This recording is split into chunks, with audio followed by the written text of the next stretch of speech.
Assalamualaikum warahmatullahi wabarakatuh. Kami dari kelompok 3 akan mempresentasikan materi sistem visual.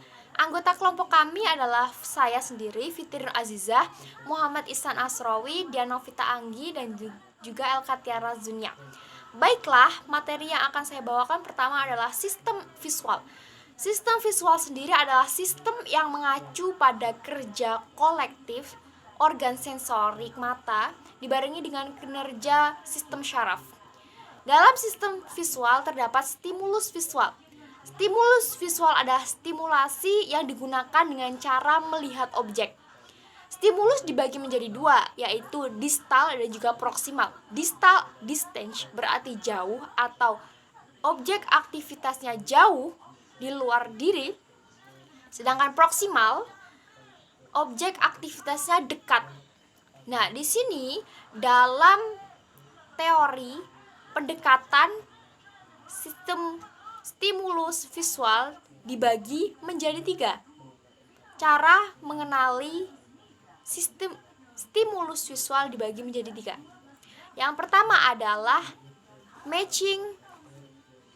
template matching theory. Template matching teori, template diartikan sebagai cetakan. Atau kita melihat suatu objek di otak kita bisa melihat ketika ada cetakan. Ketika ada sesuatu yang menjadi cetakan di depan mata atau kita lihat. Ketika tidak ada cetakan, kita tidak bisa mengenali objek tersebut. Nah, yang kedua adalah feature analysis theory. Di sini, feature analysis teori ini menjelaskan tidak perlunya cetakan karena sudah terpatri di memori diri. Tetapi, kita dapat mengenali objek berdasarkan ciri-ciri luas atau dasar yang sudah ada. Yang ketiga, ada yang disebut dengan pendekatan recognition component theory atau yang kita sebut dengan menggabungkan objek dengan benda 3 dimensi. Nah, teori ini bertentangan dengan feature analysis teori tadi. Contoh menggabungkan objek dengan objek 3 dimensi adalah seperti contohnya kotak, bola, gelas, dan lain sebagainya. Dalam stimulus visual ada istilah top down dan juga bottom up.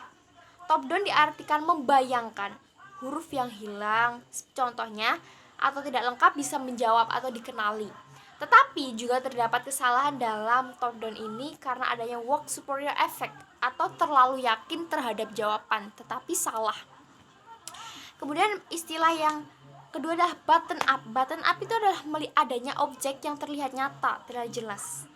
Stimulasi kemampuan visual, persepsi, dan koordinasi adalah sistem visual motor. Contohnya ya, sistem stimulasi adalah ketika berbagai gambar atau bentuk ada, kita melihatnya, kemudian kita bisa mencontoh dengan menggunakan bentuk tersebut, juga aneka warna yang ada. Nah, selanjutnya dari penjelasan saya ini akan dilanjutkan dengan anatomi stimulus visual yang akan disampaikan oleh rekan saya Elka Tiara Zunia. Baik, untuk selanjutnya akan saya bahas mengenai anatomi sistem penglihatan. Jadi anatomi berasal dari bahasa Yunani yang terdiri dari ana yang artinya memisah-misahkan atau mengurangi dan tomos yang artinya memotong-motong. Anatomi berarti mengurangi atau memotong. Dalam artian ilmu bentuk dari susunan tubuh dapat diperoleh dengan cara mengurangi badan melalui potongan bagian-bagian dari badan dengan hubungan alat tubuh satu dengan yang lainnya. Jadi untuk mengetahui perubahan yang terjadi pada tubuh, kita harus terlebih dahulu mengetahui struktur dari fungsi tiap alat dari susunan tubuh manusia yang sehat dalam kehidupan sehari-hari. Nah, kemudian menurut ilmu anatomi sendiri, mata manusia itu terbagi menjadi 2 bagian. Yang pertama yaitu bagian luar, dan yang kedua adalah bagian dalam. Jadi untuk yang bagian luar, untuk yang pertama ada bulu mata, yaitu rambut-rambut halus yang terdapat di tepi kelopak mata. Bulu mata berfungsi untuk melindungi mata dari benda-benda asing. Yang kedua ada alis mata atau supercilium. Alis yaitu rambut-rambut halus yang terdapat di atas mata. Alis mata berfungsi mencegah masuknya air atau keringat dari dahi ke mata. Untuk yang ketiga ada kelopak mata atau Palpebra, kelopak mata merupakan dua buah lipatan atas dan bawah kulit yang terletak di depan bulbus oculi. Kemudian kelopak mata berfungsi sebagai pelindung mata sewaktu-waktu kalau ada gangguan pada mata atau menutup dan membuka mata. Yang keempat, ada kelenjar air mata. Kelenjar air mata berfungsi untuk menghasilkan air mata yang bertugas untuk menjaga mata agar tetap lembab atau tidak kekeringan. Dan yang kelima ada kelenjar meibom. Oke, selanjutnya kita ke bagian dalam mata. Yang pertama ada konjungtiva, adalah membran tipis bening yang melapisi permukaan bagian dalam kelopak mata dan menutupi bagian depan sklera. Jadi konjungtiva berfungsi melindungi kornea dari gesekan, memberikan perlindungan pada mata, sklera, dan memberi pelumasan pada bola mata. Untuk yang kedua, sklera merupakan selaput jaringan ikat yang kuat dan berada pada lapisan terluar mata yang berwarna putih. Sklera berfungsi melindungi bola mata dari kerusakan mekanis dan menjadi tempat melekatnya otot mata. Kemudian yang ketiga ada kornea, merupakan selaput yang tembus cahaya. Melalui kornea kita dapat melihat membran pupil dan iris. Kornea berfungsi sebagai pelindung mata agar tetap bening dan bersih. Jadi yang keempat ada kloroid, adalah selaput tipis dan lembab merupakan bagian belakang tunik vaskulosa. Jadi fungsi koroid sendiri itu memberikan nutrisi ke retina dan badan kaca dan mencegah refleksi internal cahaya. Kemudian iris merupakan diafragma yang terletak di antara kornea dan mata. Iris terdapat di belakang kornea dan yaitu berpigmen. Kemudian kita lanjut ke kornea. Cahaya itu akan diteruskan ke pupil. Pupil menentukan kuantitas cahaya yang masuk ke bagian mata yang lebih dalam. Jadi pupil ini berfungsi sebagai tempat untuk mengatur sedikitnya cahaya yang masuk ke dalam mata. Lensa adalah organ fokus utama yang membiaskan cahaya yang terpantul dari benda yang dilihat menjadi bayangan yang jelas. Lensa berfungsi memfokuskan pandangan. Dengan mengubah bentuk lensa, lensa berperan penting pada pembiasan cahaya. Jadi lanjut ke retina, merupakan lapisan bagian dalam yang sangat halus dan sangat sensitif. Kemudian mengenai lensa itu organ fokus utama yang membiaskan cahaya yang terpantul dari benda yang dilihat menjadi bayangan yang jelas pada retina. Jadi lensa berfungsi memfokuskan pandangan dengan mengubah bentuk lensa. Jadi lensa berperan penting pada pembiasan cahaya. Kemudian lanjut ke retina, merupakan lapisan bagian dalam yang sangat halus dan sangat sensitif terhadap cahaya. Retina berfungsi untuk menerima cahaya, mengubah menjadi impuls saraf dan mengantarkan impuls ke saraf optik. Lanjut ke saraf optik, saraf yang memasuki sel, tali, dan kerucut dalam retina untuk menuju ke otak. Jadi fungsinya adalah untuk meneruskan sebuah rangsang cahaya hingga ke otak. Untuk yang terakhir yaitu otot mata. Otot-otot yang melekat pada mata diantaranya ada. Jadi ada yang pertama otot musculus levator palpebralis superior inferior. Ini fungsinya mengangkat kelopak mata. Kemudian ada musculus orbicularis oculi, otot lingkar mata. Ini fungsinya untuk menutup mata. Kemudian ada musculus rectus oculi, berfungsi menggerakkan bola mata ke bawah dan ke dalam. Yang keempat ada musculus rectus oculi, berfungsi untuk menggerakkan mata dalam atau bola mata. Ada musculus obliquus oculi superior. Jadi fungsinya memutar mata ke atas, ke bawah, dan keluar. Baik, untuk selanjutnya akan dilanjutkan oleh Mas Iksan. Terima kasih.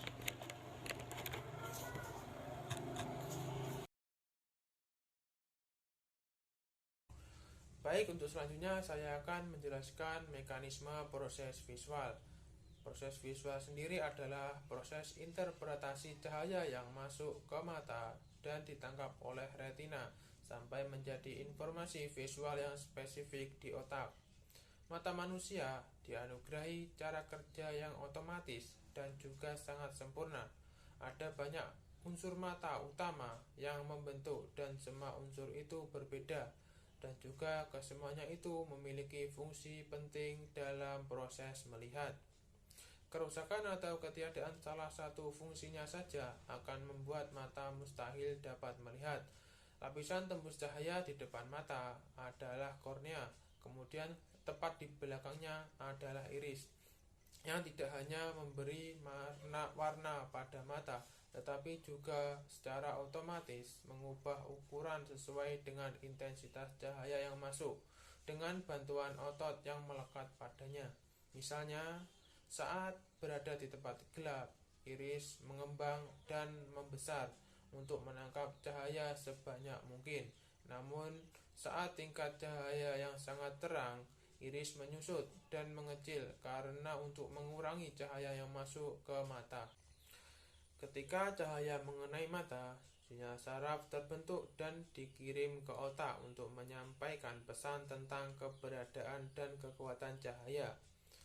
Otak kemudian mengirimkan sinyal kembali untuk menunjukkan sejauh mana otot di sekitar iris harus berkontraksi.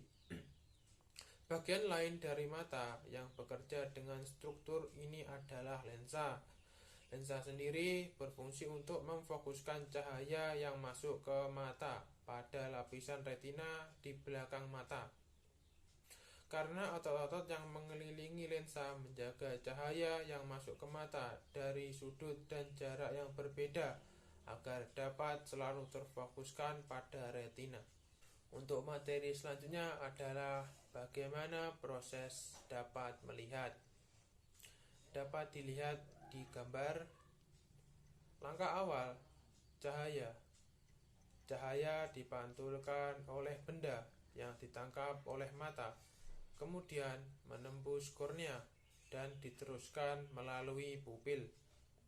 Kemudian, intensitas cahaya yang telah diatur oleh pupil diteruskan menembus lensa mata. Lensa mata yang bertugas memfokuskan cahaya, lalu selanjutnya lensa mata mengatur cahaya supaya jatuh tepat di bintik kuning. Pada bintik kuning, cahaya diterima oleh retina, dan di dalam retina ada sistem yang bernama sel kerucut dan sel batang. Sel kerucut berfungsi untuk melihat cahaya redup, sedangkan sel batang untuk melihat cahaya terang. Lalu, cahaya melalui impuls sensorik yang fungsinya yaitu mengirim pesan berupa rangsangan kepada cerebrum atau otak besar. Setelah sampai ke cerebrum atau otak besar, maka cerebrum akan menerjemahkan sehingga kita bisa melihat atau mengetahui objek yang kita lihat. Untuk materi selanjutnya akan diteruskan oleh teman saya. Assalamualaikum warahmatullahi wabarakatuh. Saya Dianovita Anggi. Di sini saya akan menyampaikan materi keempat tentang kelainan-kelainan pada sistem visual. Yang pertama ada rabun jauh. Rabun jauh atau miopia adalah kondisi ketika mata tampak samar melihat benda pada jarak jauh. Rabun jauh umumnya disebabkan oleh faktor genetik. Untuk mengatasi rabun jauh diperlukan penggunaan kacamata, lensa kontak atau operasi laser mata atau LASIK. Yang kedua ada rabun dekat. Rabun dekat merupakan kebalikan dari rabun jauh, yaitu ketika mata tampak samar melihat objek dari jarak dekat. Umumnya, rabun dekat disebabkan faktor genetik dari orang tua yang menderita rabun dekat. Penanganan rabun dekat sama dengan rabun jauh, yaitu penggunaan kacamata, lensa kontak, dan operasi laser mata. Selanjutnya, yang ketiga ada rabun senja. Rabun senja adalah kelainan mata yang terjadi saat seseorang tidak bisa melihat di tempat dengan pencahayaan buruk, tempat gelap, ataupun di malam hari. Beberapa penyebab rabun senja yang masih dapat diatasi oleh dokter termasuk katarak, kekurangan vitamin A, dan rabun dekat. Namun hingga saat ini belum ada penyembuhan untuk kasus rabun senja yang dialami sejak lahir. Baik, selanjutnya yang kelima ada astigmatisme. Astigmatisme merupakan kelainan mata yang disebabkan oleh kelengkungan kornea atau lensa yang tidak sempurna atau tidak rata. Kondisi ini mengakibatkan perubahan letak jatuhnya cahaya pada retina, sehingga menyebabkan penglihatan menjadi samar atau berbayang. Kelainan mata ini seringkali terjadi dikarenakan faktor keturunan. Selanjutnya yang kelima ada buta warna. Anda dinyatakan mengalami buta warna jika tidak dapat melihat warna tertentu atau tidak mampu membedakan satu warna dengan warna yang lain, biasanya merah atau hijau.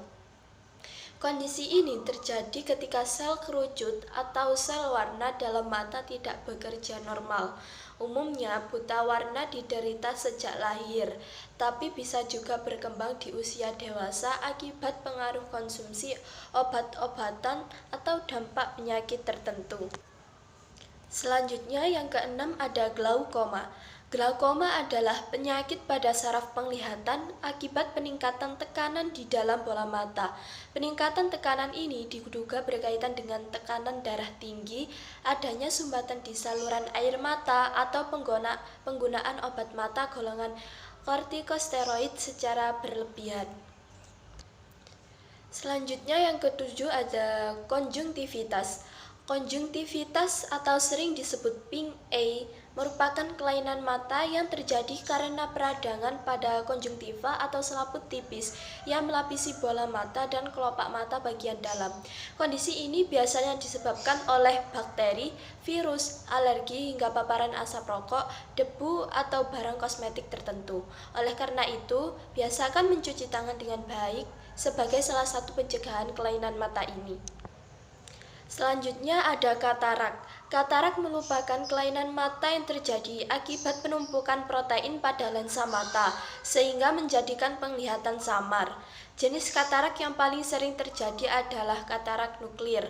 Tumpukan protein ini dapat terjadi akibat proses penuaan, radiasi sinar ultraviolet, diabetes, obesitas, cedera mata, atau bisa juga faktor bawaan dari lahir. Operasi katarak merupakan pilihan terapi yang tepat bagi penderita katarak.